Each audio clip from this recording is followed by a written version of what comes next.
नमस्कार विद्यार्थी मित्रांनो, सेवा सामाजिक विकास संस्थेच्या YouTube चॅनलमध्ये आपलं स्वागत आहे. आपण मागच्या लेक्चर पासून आधुनिक भारतातील नवीन चॅप्टर पाहत आहोत. तो आहे सांप्रदायिकतेचा विकास आणि भारताची फाळणी. तर त्या चॅप्टरचाच हा आज आपण दुसरा भाग पाहत आहोत. भाग 2. त्यामध्ये आपण पहिल्या चॅप्टरमध्ये चालू केलेलं होतं की सांप्रदायिकता म्हणजे काय आणि त्याचा प्रसार कशा पद्धतीने घडून आला आणि सर सय्यद अहमद खान यांच्याबद्दल आपण माहिती घेण्याला सुरुवात केलेली होती. तर त्याचा आपण पुढचा भाग पाहूया. बघा, सर सय्यद अहमद खान यांचे राजकीय विचार आपण या चॅप्टर मध्ये पाहत आहोत. विभक्तवादी विचारसरणी. कशी विचारसरणी होती सय्यद अहमद खान यांची? तर विभक्तवादी विचारसरणी होती. सर सय्यद अहमद खान यांचा वैचारिक प्रवास राष्ट्रवादाकडून विभक्तवादाकडे असा झालेला आहे. म्हणजे सर सय्यद खान हे सुरुवातीला काय होते, तर राष्ट्रवादी विचारसरणीचे होते. ठीक आहे, पण नंतर त्याचा प्रवास कसा झालेला आहे, विभक्तवादाकडे, म्हणजे फाळणी करण्याच्या दृष्टीनं झालेला आहे. त्यांच्या राजकीय आणि धार्मिक विचारात मोठी परिवर्तने झालेली दिसतात. म्हणजेच खूप मोठा बदल राजकीय आणि धार्मिक विचारात त्यांच्या घडून आलेला आहे. आता बघा, 1857च्या भारतीय विद्रोहाची कारणे. ही कारणं आपण सर सय्यद अहमद खान यांच्या दृष्टिकोनातून पाहणार आहोत. अहमद खान यांनी the cause of Indian revolt हे पुस्तक लिहिलेलं होतं. ठीक आहे, the cause of Indian revolt हे 1857च्या उठावावरती आधारित असं पुस्तक त्यांनी त्यांच्या दृष्टिकोनातून लिहिलेलं होतं. 1857च्या उठावास मुख्यतः मुस्लिम जबाबदार आहेत असा ब्रिटिशांचा काय झालेला होता, पक्का समज झालेला होता. म्हणजे ब्रिटिशांना असं वाटत होतं की 1857च्या उठावाला हे मुस्लिम जबाबदार आहेत. परंतु सर सय्यद अहमद खान यांनी हा ग्रंथ लिहून त्या बंडामागची खरी कारणे सरकार पुढे मांडली. म्हणजे हे काय कारण होतं की उठाव होण्याला, हे अहमद खान यांनी मांडलेलं आहे. त्यांनी जी कारणं सांगितली ती कोणती होती ती बघूया आपण. पहिलं तर आहे जनतेच्या रूढी व परंपरा विरुद्ध कायदे करणे. म्हणजे ब्रिटिशांनी जे पण कायदे केलेले होते सत्ता मिळवल्यानंतर, ते सर्व कसे होते, जनतेचे रूढी जे चालत आलेल्या परंपरा होते त्यांच्या विरोधात होते. हे एक कारण आहे 1857च्या उठावाचं.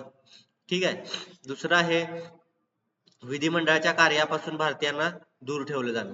ब्रिटिशांनी शक्य होईस्तोवर काय केलेलं होतं की भारतीयांना राजकीय लाभापासून म्हणू किंवा विधिमंडळाच्या कार्यापासून दूर ठेवलेलं होतं. हे पण भारतीयांना काय होतं, नाराजीचं एक महत्वाचं कारण होतं आणि तेच उठावाला प्रमुख कारण ठरलेलं होतं.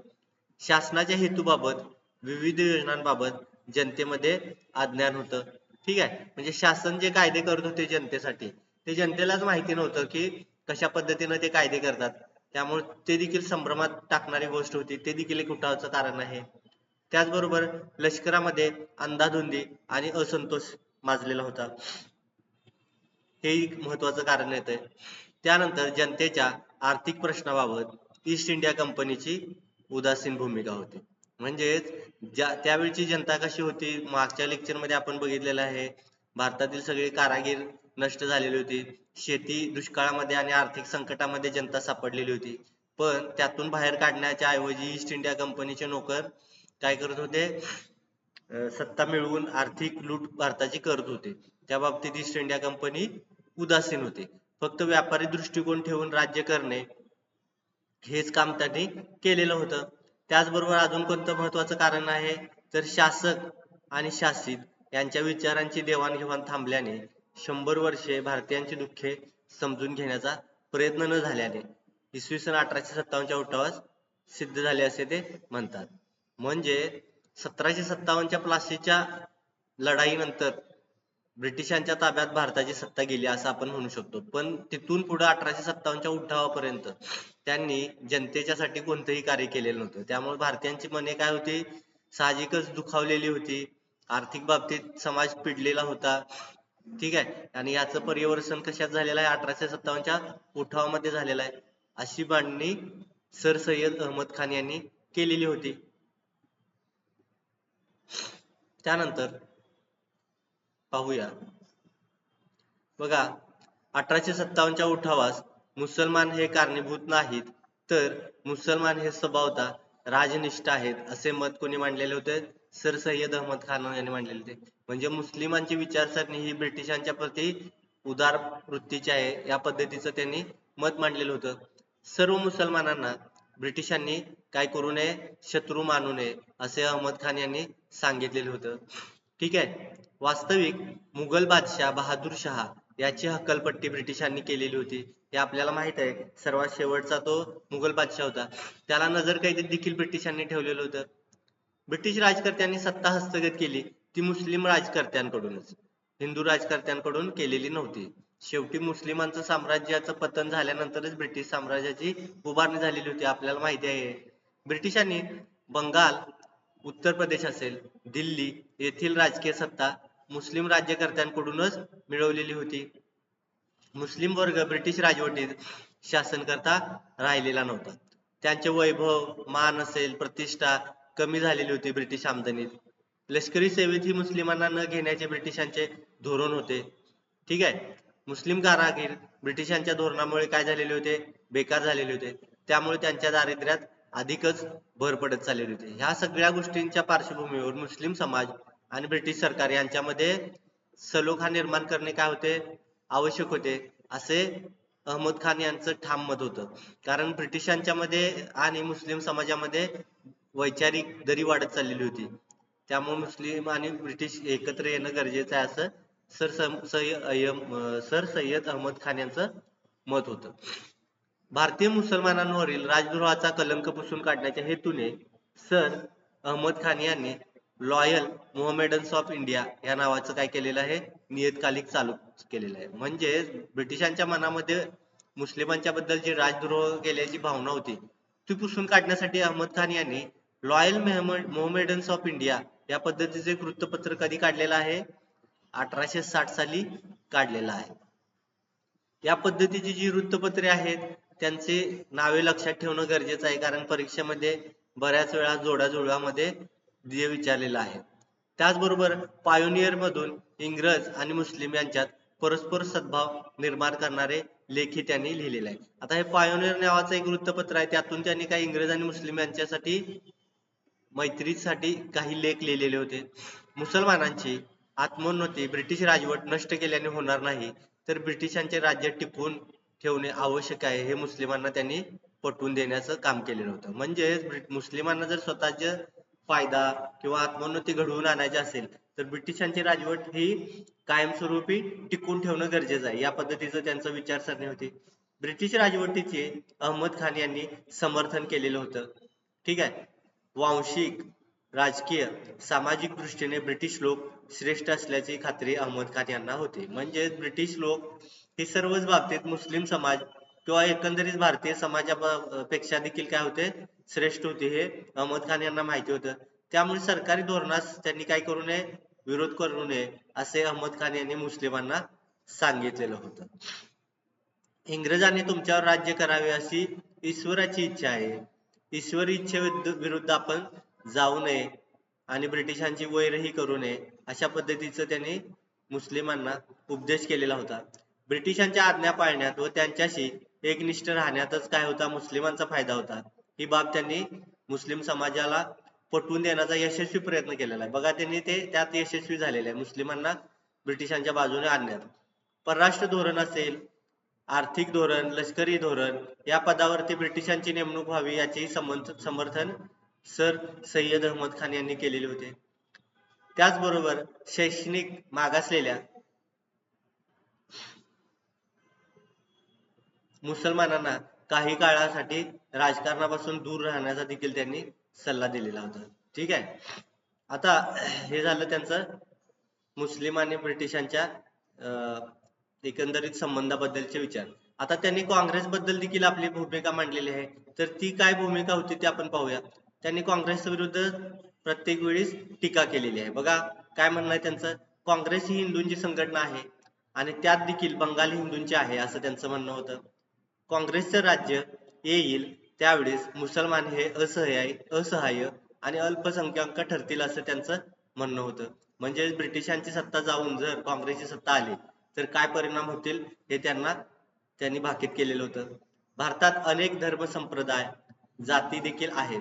प्रत्येक धर्म संप्रदाय आणि जातीच्या आकांक्षा भिन्न आहेत हे देखील त्यांनी ओळखलेलं होतं.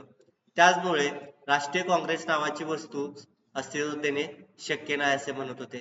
म्हणजेच काँग्रेसचं मत काय होतं, सर्वांनी एकत्र येणं गरजेचं आहे. पण याच्यावरती आक्षेप अहमद खान यांचा काय होता, प्रत्येक धर्म संप्रदाय जातीच्या विचाराची एक आपण गती म्हणू किंवा त्यांच्या आकांक्षा भिन्न भिन्न आहेत, त्यामुळे हे एक निष्ठ राष्ट्र बनणं इथं अवघड आहे. या पद्धतीचं अहमद खान यांचं विचारसरणी होती.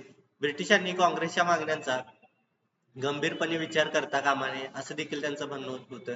कारण काय, तर काँग्रेस ही हिंदूंचं फक्त प्रतिनिधित्व करतं. काँग्रेस ही सर्व हिंदूंच्या हिताची नाही असं देखील त्यांनी मांडलेलं होतं. काँग्रेसमुळे बंगाली हिंदूंचे बाकीच्या सर्व हिंदूंवरती वर्चस्व प्रस्थापित होईल अशी त्यांना भीती होती आणि त्यांनी शंका व्यक्त केलेली होती. मुस्लिम हे राज्यकर्त्यांचे वंशज आहेत, त्यांनी काँग्रेस सारख्या गुलामांच्या संस्थेशी संबंध ठेवू नये असं देखील त्यांनी मत मांडलेलं होतं.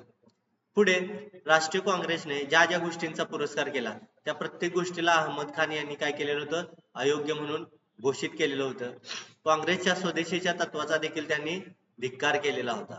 आता काँग्रेसच्या पुढील मागण्या मुसलमानांच्या दृष्टीने धोकादायक आहेत अशी त्यांची मागणी होती, भूमिका होती. आता त्या मागण्या कोणत्या होत्या ते आपण बघूया. काँग्रेसनं मागणी मांडलेली होती ब्रिटिशांच्याकडे अंदाजपत्रकावरती भारतीयांचे नियंत्रण असावं. त्या मागणीला अहमद खान यांचा विरोध होता. त्याचबरोबर सनदी सेवासाठी होणाऱ्या परीक्षा भारतात व्हाव्यात या देखील मागणीला अहमद खान यांचा विरोधच होता. कायदे कौन्सिलात भारतीयांचा प्रवेश असावा ही काँग्रेसची मागणी जी होती त्याला देखील अहमद खान यांचा विरोध होता. कारण काय बघा, अहमद खानांच्या म्हणण्यानुसार हिंदू समाज हा काय होता, सुशिक्षित होता. त्यामुळे संधी सेवेसाठी होणाऱ्या परीक्षांचा फायदा कोणाला होणार, साहजिकच हिंदूंना होणार, मुसलमानांना होणार नाही या पद्धतीचं त्यांचं मत होतं. तेव्हा संधी सेवा परीक्षा स्पर्धात्मक न ठेवता नामांकनाच्या मार्गाने म्हणजेच नॉमिनेशन करून केल्या जाव्यात असं त्यांनी मत मांडलेलं होतं. तसे न केले तर शैक्षणिक दृष्ट्या मागास मुस्लिमांना संधी सेवेत योग्य प्रतिनिधित्व मिळणार नाही. मुसलमानांच्या मताचे, आदर्शाचे व आकांक्षांचे आपण प्रतिनिधित्व करतो हा दावा काँग्रेस बुद्धिजीवी पातळीवरून सिद्धच करू शकत नव्हते. या पद्धतीनं त्यांनी मत मांडलेलं होतं. म्हणजे काँग्रेसचं म्हणणं काय होतं, आपण मुस्लिमांचे देखील प्रतिनिधी आहे हा दावा अहमद खान यांनी खोडून काढलेला होता. म्हणून काँग्रेसच्या नेत्यांच्या कोणत्याही प्रचारास मुस्लिमांनी बळी पडू नये असं त्यांनी सुरुवातीपासून मत मांडलेलं होतं. त्यानंतर पुढे एक संस्था स्थापन केलेली आहे त्याबद्दलची माहिती घेऊया. बघा, मोहमेडन पॉलिटिकल असोसिएशन त्याची स्थापना झालेली 1883 साली. मुस्लिमांची स्थिती हलाखीची असली तरी मुस्लिमांनी भारतावरची 700 वर्षे राज्य केलेले होते याचा अहमद खान यांना काय होता, अभिमान होता. ठीक आहे.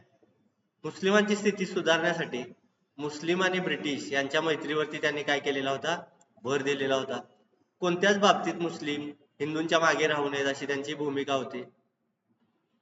इसवी सन 1883 मध्ये सुरेंद्रनाथ बॅनर्जी यांनी इंडियन नॅशनल कॉन्फरन्सची स्थापना केलेली होती. म्हणजे ही संस्था 1883 ला काँग्रेसच्या अगोदर सुरेंद्रनाथ बॅनर्जींनी इंडियन नॅशनल काँग्रेस स्थापली होती.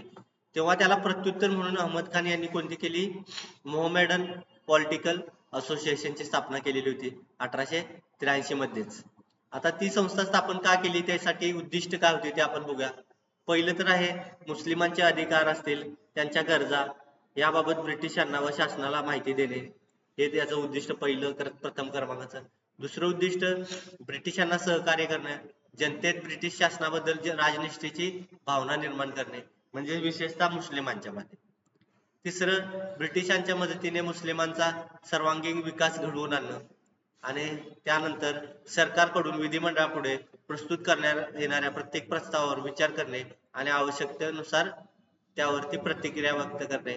यासाठी ही संस्था मोहमेडन पॉलिटिकल असोसिएशन स्थापन केली. आणि शेवटी काय, तर राजकीय चळवळीपासून मुस्लिमांनी अलिप्त राहणे, हे सर्व उद्दिष्ट होते या संस्थेच्या स्थापनेमागे. त्यानंतर अजून एक संस्था स्थापन करण्यात आलेली आहे, इंडियन पॅट्रियोटिक असोसिएशन, जून 1888 ला स्थापना झालेली आहे. बघा, काँग्रेसला प्रभावीपणे विरोध करण्यासाठी अहमद खान यांनी ही संस्था स्थापन केली. या संस्थेचा उद्देश मुसलमानात ऐक्य निर्माण करणे, राष्ट्रीय आंदोलनाविरुद्ध वातावरण तयार करणे हा होता. काय महत्वाचा उद्देश होता? मुसलमानात ऐक्य करून राष्ट्रीय आंदोलन जे काँग्रेसने निर्माण केलेलं होतं त्याच्या विरोधात वातावरण तयार करायचं. आता त्याचे उद्दिष्ट बघूया. भारतीय राष्ट्रीय काँग्रेसने मंजूर केलेल्या सर्व मागण्यांचे खंडन करून ब्रिटिश पार्लमेंटला त्याचबरोबर जनतेला सांगायचं. काय सांगायचं? तर काँग्रेसच्या मागण्या कशा आहेत? अवास्तव आहेत. सर्व भारतीय जनतेच्या मागण्या नाही आहेत हे लोकांना पटवून देणं. ठीक आहे. त्यानंतर पुढचा उद्दिष्ट आहे ब्रिटिशनिष्ठ मुस्लिम आणि काँग्रेस विरुद्ध हिंदूंचे विचार इंग्लंडच्या संसदेपुढे मांडणे. ब्रिटिशांच्या बाजूने मुस्लिम होतेच, पण जे काही हिंदू काँग्रेस विरोधी होते त्यांचे विचार इंग्लंडच्या संसदेपुढे मांडायचं. हे देखील त्याचं या संस्थेचं उद्दिष्ट होतं. मुस्लिम हेच इंग्रजांचे मित्र आहेत हे इंग्लंडच्या लोकांच्या मनावर बिंबवणे. त्याचबरोबर ब्रिटिश शासन सदृढ करण्यासाठी प्रयत्न करणं. पुढचं उद्दिष्ट मुसलमान आणि संस्थानिक यांना एकत्र आणून त्यांच्यात राजनिष्ठा वाढवणं. या असोसिएशनने काँग्रेसच्या प्रस्तावांना सतत विरोध केला. म्हणजे काँग्रेसने जे देखील मुद्दे मांडले त्याला त्यांनी विरोध करण्याचं काम केलं. त्यानंतर Mohammedan Anglo Oriental defence association of upper class ही संस्था एक स्थापन झालेली आहे. हा इसवी सन 1892 बघा. इंडियन काउन्सिल ऑफ ऍक्ट जो मंजूर झाला होता 1892 तेव्हा मुस्लिमांच्या विकासाच्या दृष्टीने एका नवीन राजकीय संस्थेची आवश्यकता भासू लागली आणि या संस्थेची स्थापना झाली. आता या संस्थेची उद्दिष्टे काय होती बघा. पहिला आहे मुस्लिमांच्या राजकीय हक्कांचे संरक्षण करणे. दुसरा आहे मुस्लिमांना राजकीय चळवळीपासून दूर ठेवणं. तिसरा आहे भारतातील ब्रिटिश सत्ता बळकट करणाऱ्या सर्व बाबींना पाठिंबा देणं. त्यानंतर ब्रिटिशांच्या प्रति मुस्लिमांना एकनिष्ठता वाढवणं किंवा दृढ करणं आणि भारतात राजकीय चळवळ स्वातंत्र्य आंदोलनाचा प्रसार होणार नाही यासाठी प्रयत्न करणं. म्हणजेच काँग्रेसने जी पण उद्दिष्ट बाळगलेली होती त्याच्या पूर्णपणे विरोधी उद्दिष्ट ही या संस्थेची मोहमेडन अँग्लो ओरिएंटल डिफेन्स असोसिएशनची होती. तर आजच्या लेक्चरमध्ये विद्यार्थी मित्रांनो आपण काय पाहिलेलं आहोत? तर हे पाहिलेलं आहोत दुसरं लेक्चर सांप्रदायिकतेचा आणि फाळणीचा पद्धती याचा दुसरा भाग पाहिलेला आहे. याचा पुढच्या लेक्चरमध्ये आपण तिसरा भाग पाहणार आहोत. आजच्या लेक्चरमध्ये इतकंच. धन्यवाद.